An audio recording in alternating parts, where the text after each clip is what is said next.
សំឡេងដ្រូននិងស្គរឡាំឡាវវារង្វង់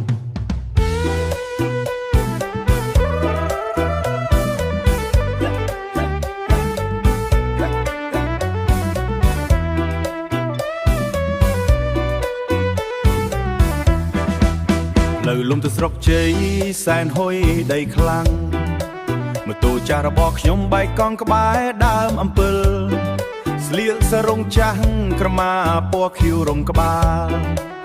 ដៃនាងកាន់ចង្អេបកស្រូវមិនឈប់ឈរញើហូរស្រក់កាត់ថ្ពាល់ដែលប្រឡាក់ដីនាងមិនខ្ចីមើលមកអ្នកប្លែកមុខទេភ្នែកនាងសម្លឹងទៅគ្រាប់ស្រូវក្នុងចង្អេក្រមុំជ័យសែនអើយបងលងស្នេហាបងមិនទៅវិញទេខេត្តព្រះវិហារឆ្ងាយណាស់ចិនចង់នៅជួយបកស្រូវនាងរាល់ថ្ងៃទោះដីហុយក៏បងស៊ូទ្រាំមិនរត់ចោលខ្ញុំដើរទៅសុំទឹកនាងផឹកមួយក្អមនាងចង្អុលទៅពីងទឹកក្រោមផ្ទះឈើចាស់ផ្ទះនោះមានដំបូលសាំងកក់សីច្រែស៊ីអស់ហើយនាងនិយាយថាឪពុកខ្ញុំទៅកោះដំឡូងម៉ែខ្ញុំកំពុងស្លការីនៅផ្ទះខាងលិចសំឡេងនាងស្អកបន្តិចតែស្ដាប់ទៅផ្អែមដូចចិត្តទៅថ្នោតដល់គេទៅនឹងបេះចោះក្រមុំជ័យសែនអើយបងលងស្នេហាបងមិនទៅវិញទេខេត្តព្រះវិហារឆ្ងាយណាស់ចិត្តចង់នៅជួយបកស្រូវនាងរាល់ថ្ងៃ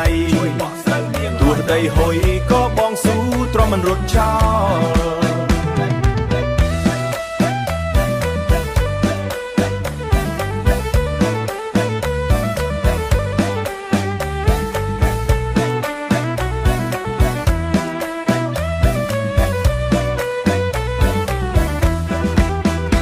នេះបងនឹងឲ្យម៉ែមកសួរនោមយកស្លាដកបារីមកជូនចាស់ទំនាងតែបងមានដៃរឹងមាំសម្រាប់ជួយធ្វើស្រែបងនឹងជួសចូលដំបូលផ្ទះដែលធ្លាយនោះហើយដាំដើមជ័យជុំវិញរបស់ផ្ទះយើងកុំខ្លាចបងបោ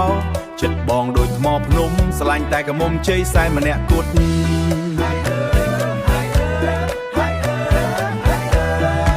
លេងស្គរវ័យបញ្ឈប់